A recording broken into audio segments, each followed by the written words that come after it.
प्यारे बच्चों, welcome to Brihan Mumbai महानगर पालिका शिक्षण विभाग MCGM वर्चुअल क्लासरूम में आप तमाम का बहुत बहुत इस्तकबाल है। और जैसे कि आपको पता है कि स्कूल्स हमारे फिलवक्त बंद है, लेकिन तालीम का सिलसिला रुका नहीं है, थमा नहीं है। और जो है हम आपके सामने रोज़ बरोज़ जो है नए नए लेक्चर्स के साथ जो है हाजिर होते हैं। तो वैसे ही आज का हमारा एक नया इंटरेस्टिंग सेशन लेकर हम आए हैं आपके साथ, और मैं हूँ आपकी मौलमा शेख ज़रीन सबा। तो चलिए शुरुआत करते हैं हमारे आज के सेशन की।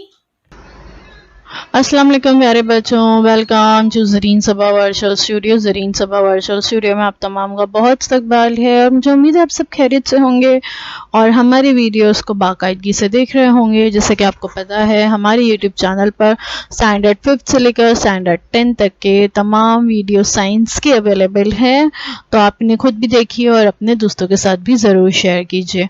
और आगे भी आपको तमाम वीडियोज़ इसी तरह से मिलते रहें, इसलिए हमारे चैनल को सब्सक्राइब करना ना भूलें।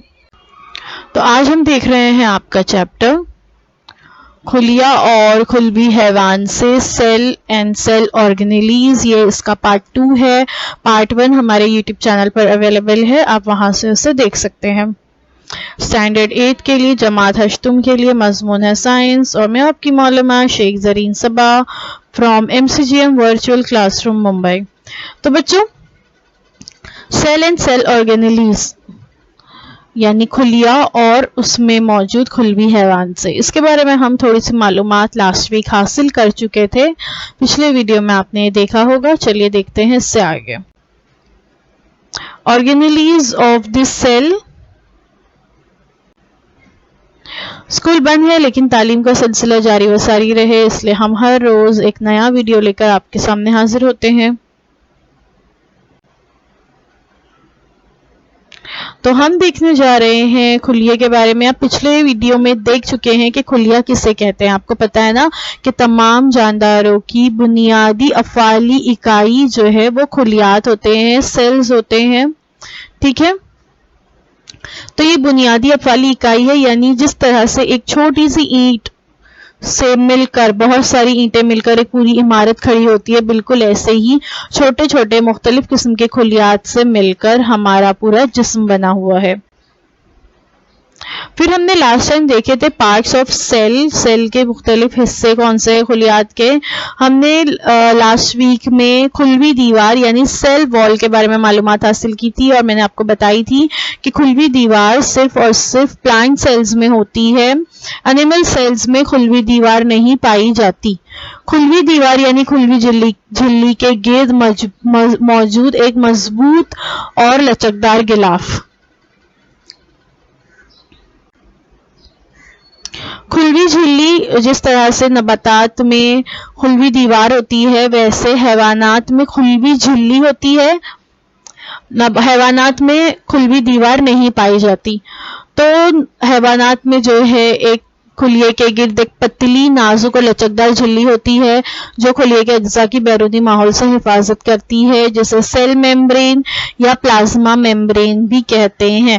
नबातात में भी खुलवी झिल्ली होती है और फिर उस खुलवी झिल्ली के अतराफ में खुलवी दीवार होती है। ठीक है, तो नबातात और हैवानात दोनों में खुलवी झिल्ली पाई जाती है, लेकिन फर्क ये है कि नबातात में खुलवी झिल्ली के अतराफ में खुलवी दीवार भी होती है, जबकि हैवानात में सिर्फ और सिर्फ प्लाज्मा मेम्ब्रेन या खुलवी झिल्ली होती है, खुलवी दीवार नहीं पाई जाती।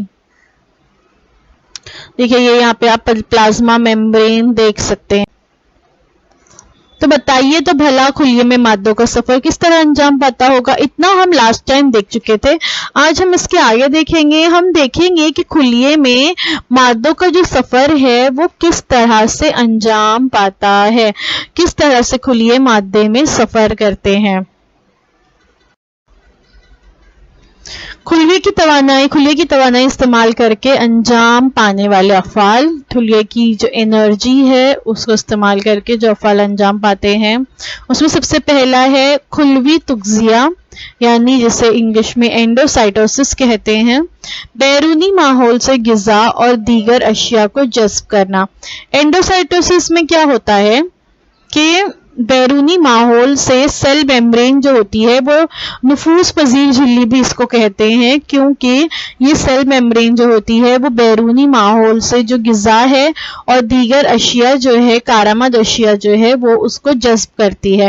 تصویر میں آپ دیکھ سکتے ہو سیل میمبرین اینڈوسائٹوسس کا پروسیس کس طرح سے ہو رہا ہے۔ آؤٹ سائڈ دا سیلز جو غذائی اشیاء ہے اور دیگر اشیاء ہے وہ جذب ہو رہی ہے سیل میمبرین کے ذریعے۔ دیکھو کس طرح سے جھلی میں لچک پائی جاتی ہے اور پھر یہ اجزاء جو ہے اندر جھلی کے ذریعے اندر جا رہے ہیں، پھر وہ خلیے میں چلے جاتے ہیں۔ سٹیپ نمبر 3 میں آپ دیکھ سکتے ہو کہ وہ اجزاء اب خلیے کے اندر پہنچ گئے، تو اسی لیے اسے نفوذ پذیر جھلی بھی کہتے ہیں۔ اور یہ عمل، یہ جو فعل ہے، یہ اینڈوسائٹوسس یا خلوی تغذیہ کہلاتا ہے۔ خلوی اخراج یا ایگزوسائٹوسس، بیکار مادے خلیے سے باہر خارج کرنے کا جو عمل ہے وہ ایگزوسائٹوسس یا خلوی اخراج کہلاتا ہے۔ ہم نے دیکھے تھے کہ آکسیجن جو ہے وہ ضروری ہوتی ہے، تو نباتات اور حیوانات کے خلیات آکسیجن جو ہے لیتے ہیں، اور خلیات میں سے پھر بیکار مادے جو ہوتے ہیں کاربن ڈائی آکسائڈ وغیرہ اور اس طرح کے جو مادے ہوتے ہیں دیگر وہ باہر خارج کر دیے جاتے ہیں۔ تو یہاں پہ دیکھ سکتے ہیں ویسیکلز اور outside the cell membrane کے ذریعے وہ مادے باہر بھی خارج ہوتے ہیں۔ تو اندر فائدہ مند مادے اندر آنے کا عمل اینڈوسائٹوسس اور بیکار مادے باہر جانے کا عمل ایگزوسائٹوسس۔ دیکھیں یہاں پہ دونوں بتائے گئے ہیں۔ ایکسٹرا سیلولر فلوئڈز جو ہوتے ہیں، پلازما میمبرین دی گئی ہے، خلوی جھلی جسے کہتے ہیں، اور اینڈوسائٹوسس آپ دیکھ سکتے ہیں اندر آنے کا عمل، ٹھیک ہے، اور خلوی اخراج یا ایگزوسائٹوسس آپ دیکھ سکتے ہیں بیکار مادے جسم سے باہر کرنے کا عمل۔ خلیے کی توانائی استعمال نہ کرنے والے افعال، اب یہ جو دونوں افعال ہم نے پہلے دیکھے اینڈوسائٹوسس اور ایگزوسائٹوسس، یہ خلیے کی توانائی استعمال کرنے والے افعال تھے۔ اب کچھ افعال ایسے ہوتے ہیں جو خلیے کی توانائی استعمال نہیں کرتے، تو وہ کون سے ہیں؟ سب سے پہلا ہے نفوذ، یا جسے ڈیفیوژن کہتے ہیں۔ O2 CO2 جیسے مہین سالمات کا خلیے کے اندر داخل ہونا اور خلیے سے باہر خارج ہونا جو ہے یہ کیا کہلاتا ہے؟ نفوذ یا ڈیفیوژن کہلاتا ہے۔ تو ہمیں پتا ہے کہ O2 جو ہے وہ داخل ہوگی کیونکہ وہ فائدہ مند ہے، تو آکسیجن مالیکیولز آپ ریڈ کلر میں دیکھ سکتے ہیں اندر جا رہے ہیں، فوڈ مالیکیولز بھی اندر آ رہے ہیں سیل میں، اور کاربن ڈائی آکسائڈ مالیکیولز پرپل کلر میں بتائے گئے ہیں۔ تو یہ کاربن ڈائی آکسائڈ مالیکیولز جو ہے یہ بیکار مادہ ہے، اس کو ہمارے سیل کی ضرورت، سیل کو اس کی ضرورت نہیں ہوتی، تو یہ جسم سے باہر یا سیل سے باہر خارج کر دیے جاتے ہیں۔ ڈیفیوژن ان اور out of a living cell, یہ ڈیفیوژن نفوذ کا عمل کہلاتا ہے، چونکہ یہ نفوذ پذیر جھلی کے ذریعے ہوتا ہے، ٹھیک ہے۔ اور کیا ہوتا ہے؟ O2 اور CO2 جیسے سالمات یا تو اندر داخل ہوں گے اور یا کچھ سالمات باہر خلیے سے باہر خارج ہوتے ہیں، تو یہ عمل کلی طور پر نفوذ یا ڈیفیوژن کہلاتا ہے، اور اس عمل کے دوران خلیے کی توانائی استعمال نہیں ہوتی۔ ولوج یا اوزموسس، زیادہ پانی والے حصے سے کم پانی والے حصے کی طرف انتخابی نفوذ پذیر جھلی کے ذریعے پانی کا یہ سفر ولوج کہلاتا ہے، ٹھیک ہے۔ تو یہ ولوج جو ہوتا ہے یہ 3 طرح کے سولوشن میں ہوتا ہے، ایک ہے ہائپوٹونک سولوشن، ایک ہے آئزوٹونک سولوشن، اور ایک ہے ہائپرٹونک سولوشن، ٹھیک ہے۔ تو اینیمل سیلز میں اور نارمل سیلز میں کس طرح سے ہوتا ہے، اینیمل سیلز میں کس طرح سے ہوتا ہے اور پلانٹ سیلز میں کس طرح سے ہوتا ہے، یہ یہاں پہ آپ کو بتایا گیا ہے۔ تو کیا ہوتا ہے؟ ولوج یا اوزموسس میں زیادہ پانی والے حصے سے کم پانی والے حصے کی طرف انتخابی نفوذ پذیر جھلی کے ذریعے پانی کا سفر ولوج کہلاتا ہے۔ چلیے اس کو اچھی طرح سے سمجھ، یہ ہوتا ہے پہلا ہائپوٹونک سولوشن یعنی زیر تنابی محلول میں۔ ہائپوٹونک سولوشن یا زیر تنابی محلول میں کیا ہوتا ہے؟ خلیے میں پانی کا تناسب کم ہوتا ہے اور اطراف کے ماحول میں پانی کا تناسب زیادہ ہوتا ہے، ٹھیک ٹھیک ہے. کون سے اس میں؟ ہائپوٹونک سولوشن میں خلیے میں پانی کا تناسب کم ہے. اطراف کے ماحول میں آپ H2O دیکھ سکتے ہیں, H2O اوپر انیمل سیل اور نیچے پلانٹ سیل بتایا گیا ہے. تو پانی کا تناسب جو ہے خلیے میں کم ہے, باہر پانی کا تناسب زیادہ ہونے سے پانی خلیے میں داخل ہوتا ہے. ظاہری بات ہے جب اندر پانی نہیں ہے تو باہر سے پانی جو ہے کیا ہوگا؟ اندر خارج ہوگا, اندر داخل ہوگا. اسے دروں ولوج یا اینڈوسومس کہتے ہیں. مثلاً کشمش پانی میں رکھنے پر کچھ وقفے کے بعد پھول جاتی ہے. دیکھیے کشمش کو جب ہم پانی میں ڈالتے ہیں تھوڑی دیر کے بعد کیا ہوتا ہے, یا اگر ہم اسے رات بھر بھگو کے رکھتے ہیں تو ہم صبح میں دیکھتے ہیں کہ وہ پھول جائے گی. بالکل ویسے ہی انجیر کو اگر ہم رکھیں گے پانی میں تو وہ بھی صبح میں پھول جاتی ہے. سوکھی کھجور اگر ہم پانی میں رکھتے ہیں تو وہ بھی صبح میں آپ کو پھولی ہوئی ملے گی. تو یہ جو کشمش ہے, انجیر ہے اور سوکھی کھجور ہے, یہ ایگزامپل ہے ان طرح کے خلیات کی جس میں اندر پانی کا تناسب کم ہوتا ہے. چونکہ یہ ڈرائی فروٹس ہیں, ڈرائی حالت میں ہوتے ہیں تو خشک ہوتے ہیں یہ, تو اس لیے اس میں پانی کا تناسب اندر کم ہوتا ہے اور اطراف کے ماحول میں پانی کا تناسب زیادہ ہے. ہم نے اس کو پانی میں بھگو کے رکھے تو اس کے باہر جو ہے کیا ہے؟ پانی ہی پانی موجود ہے. تو کیا ہوگا اب؟ جو خلیات ہیں انجیر کے, کشمش کے, کھجور کے, وہ باہر کے موجود جو پانی ہے اس کو وہ خلیات جو ہے جذب کر لیتے ہیں, یعنی باہر موجود پانی جو ہے وہ اندر چلا جاتا ہے, اور یہ ہوتا ہے زیر تنابی محلول یا ہائپوٹونک سولوشن میں. ٹھیک ہے, پہلی والی سچویشن آپ رائٹ ہینڈ سائڈ پہ دیکھ سکتے ہیں, ہائپوٹونک سولوشن. اب ہم تنابی محلول میں یا آئسوٹونک سولوشن میں کیا ہوتا ہے؟ خلیے کے اطراف میں اور خلیے میں پانی کا تناسب مساوی ہوتا ہے.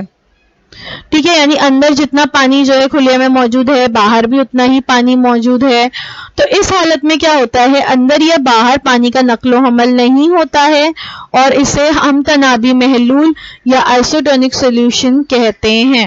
ٹھیک ہے, تو سچویشن آپ دیکھ سکتے ہو, اوپر انیمل سیل نیچے پلانٹ سیل دیا ہے کہ باہر H2O اور اندر H2O کا تناسب برابر ہے.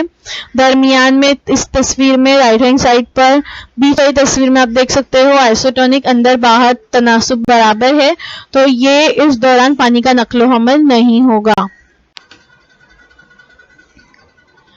اب دیکھتے ہیں بیش تنابی محلول یا ہائپرٹونک سولوشن کے بارے میں. بیش تنابی محلول میں کیا ہوتا ہے؟ خلیے میں پانی کا تناسب زیادہ ہوتا ہے اور اطراف کے ماحول میں پانی کا تناسب کم ہوتا ہے. تو خلیے سے پانی باہر خارج ہوتا ہے. مثال یہاں پہ بتائی گئی ہے کہ پھلوں کے ٹکڑوں کاش کو جب ہم شکر کی گاڑی چاشنی میں ڈالتے ہیں تو ٹکڑوں کا پانی چاشنی میں داخل ہو کر کچھ وقفے کے بعد ایسا ہوتا ہے کہ پھلوں کے جو ٹکڑے ہیں وہ سکڑ جاتے ہیں.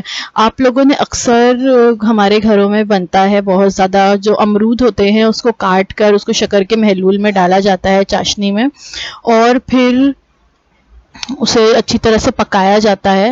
تھوڑی دیر کے بعد کیا ہوتا ہے کہ وہ جو امرود کے ٹکڑے ہم نے ڈالے تھے شکر کی چاشنی میں وہ سکڑ جاتے ہیں, اور جو شکر کی جو چاشنی ہوتی ہے اس میں امرود کا فلیور جو ہے آ جاتا ہے, اور کھانے میں بھی بہت مزیدار لگتا ہے. تو یہ بیش تنابی یا ہائپرٹونک محلول کی اگزامپل ہے. بیش تنابی محلول میں رکھنے پر حیوانی یا نباتی خلیوں کا پانی برو ولوج یعنی ایکسموسس کے ذریعے باہر خارج ہوتا ہے اور خلیہ مائع سکڑ جاتا ہے. اس عمل کو مائع پاشیدگی یا پلازمولیسس بھی کہتے ہیں. تو ایگزامپل میں یہاں پر ایک اینیمل سیل اور ایک پلانٹ سیل دیا ہوا ہے کہ جب باہر پانی کم ہو, خلیے میں پانی کا تناسب زیادہ ہو تو کیا ہوتا ہے؟ پانی جو ہے وہ باہر خارج ہو جاتا ہے, اور یہ ہائپرٹونک سولوشن کی ایگزامپل ہے.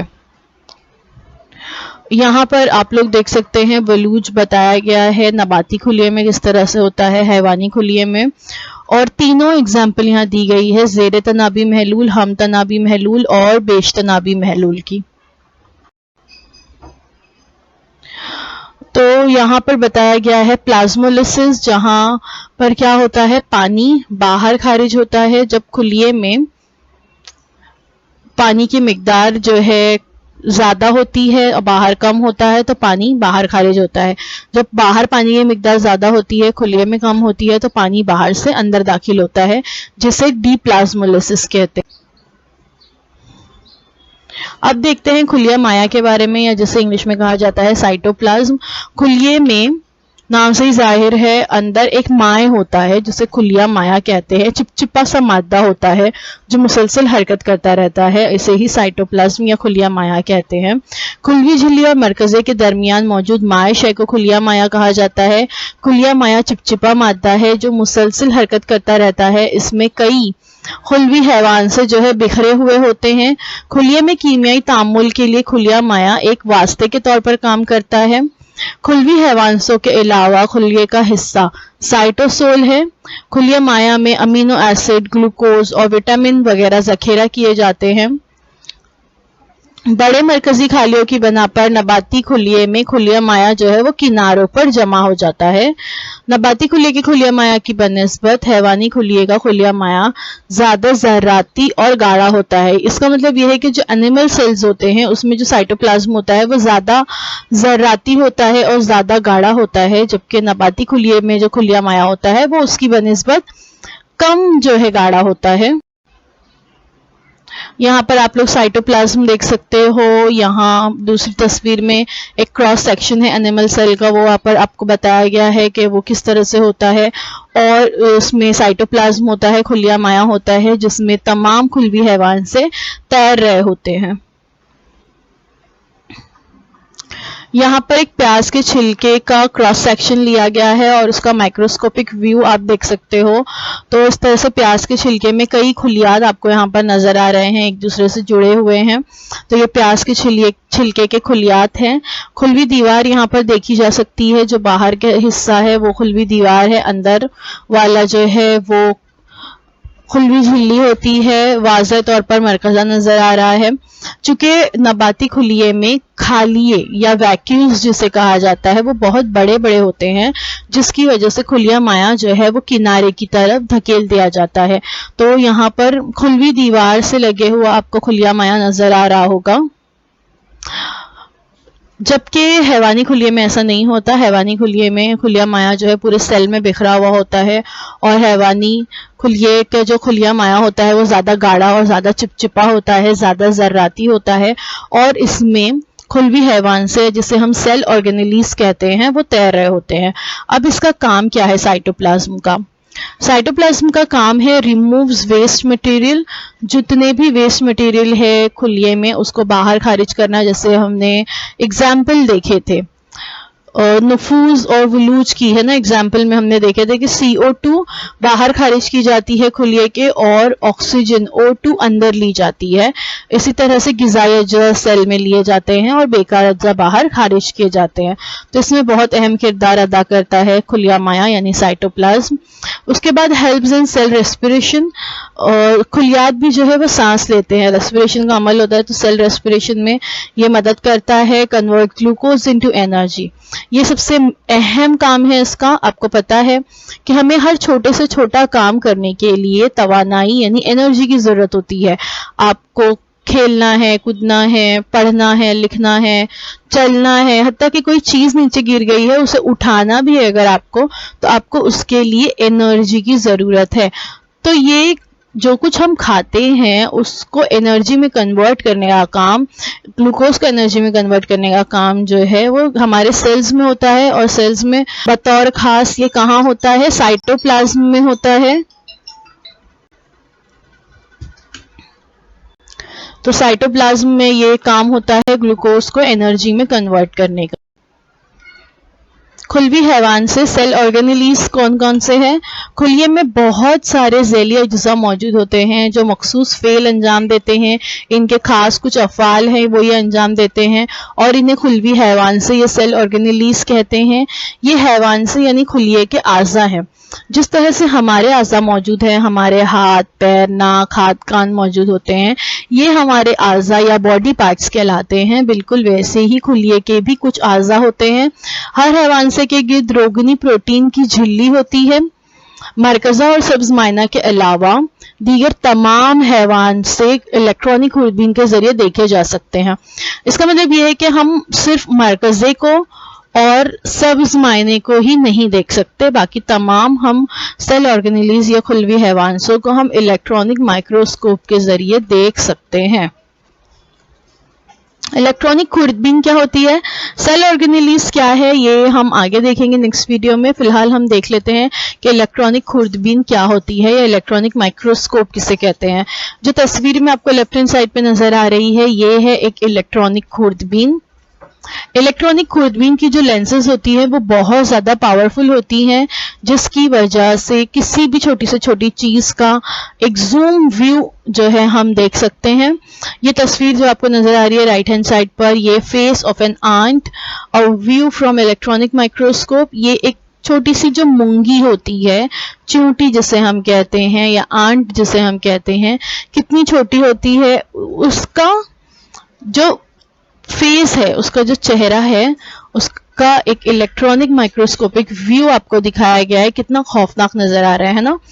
तो आप इससे अंदाजा लगा सकते हैं कि इलेक्ट्रॉनिक खुर्दबीन के लेंसेस कितने स्ट्रांग होते हैं। ये भी एक इलेक्ट्रॉनिक खुर्दबीन आप देख सकते हो कि एक्चुअल में ये पूरी किस तरह से नजर आती है। और ये एक ब्रोकन ब्लड कैपिलरी बताई गई है। अगर कभी हमारे जिस्म के किसी हिस्से पर चोट लग जाए या कोई मार लग जाए, कहीं पे कट लग जाए, तो हमारे जिस्म से खून बहने लगता है। खून बहा इसका मतलब है कि अंदर जो हमारी कैपिलरी है वो कट गई और वहां से खून बाहर निकल रहा है। तो ये जो ब्रोकन ब्लड कैपिलरी है उसका एक जूम व्यू बताया गया है इलेक्ट्रॉनिक माइक्रोस्कोप से कि जब इसमें से खून बाहर निकलता है तो वो किस तरह से नजर आता है। तो इससे आप भी समझ गए होंगे कि इलेक्ट्रॉनिक माइक्रोस्कोप कितने स्ट्रॉन्ग होते हैं। आपके स्कूल में जो लैब में होते हैं वो सादे वाले हमारे माइक्रोस्कोप हैं, इलेक्ट्रॉनिक माइक्रोस्कोप नहीं है वो। तो अब एक छोटी सी सरगर्मी एक्टिविटी दी हुई है यहाँ पर कि मुख्तलिफ माहौल दोस्त अशिया का इस्तेमाल करके खुलिये का मॉडल बनाइए। देखिए, माहौल दोस्त अशिया इस्तेमाल करनी है, यानी ऐसी चीज़ें जो हम माहौल से हासिल कर सकते हैं या बाद में जिन्हें डिकम्पोज करने में आसानी हो सकती है। थर्माकोल, प्लास्टिक जैसी चीज़ें इस्तेमाल नहीं करनी है, ये माहौल को आलूदा करती है। तो माहौल दोस्त अशिया का इस्तेमाल करके, जैसे लकड़ी है, पेपर है, पुट्ठा है, मिट्टी है, इनका इस्तेमाल करके आपको एक छोटे से सेल का मॉडल तैयार करना है कि सेल में क्या होता है, उसके पार्ट्स क्या होते हैं, सेल ऑर्गेनेलीज क्या है। इसका एक छोटा सा मॉडल आपको तैयार करना है। ये आपकी किताब में एक्टिविटी दी गई है। तो सबक हमारा आज का यहीं पे खत्म हो गया। Thank you so much for watching. उम्मीद है जो कुछ आज आपको बताया गया वो आपको अच्छी तरह से समझ में आया होगा। अगर आपके कोई भी सवालात हैं तो आप हमें कमेंट सेक्शन में पूछ सकते हैं, इंशाल्लाह उसके जवाब देने की कोशिश की जाएगी।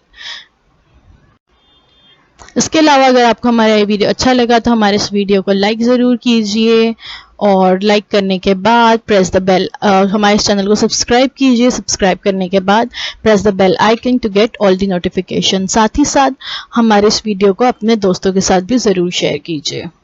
अब आप लोगों से अगले हफ्ते एक नए वीडियो में मुलाकात होती है। अल्लाह हाफ़िज़। तो बच्चों, मुझे उम्मीद है जो कुछ आज आपको पढ़ाया गया वो आपको अच्छी तरह से समझ में आया होगा। और अगर आपको नहीं समझ में आया है तो हमारा ये वीडियो YouTube पर भी अवेलेबल है, आप इसे दोबारा से जो है देख सकते हैं। और अपने साथ जो है अपनी टेक्स्ट बुक ज़रूर रखिए ताकि आपको जो है तमाम पॉइंट्स अच्छी तरह से समझ में आए। तो अब आप लोगों से इंशाल्लाह अगले हफ्ते एक नए वीडियो में मुलाकात होती है। अल्लाह हाफ़िज़।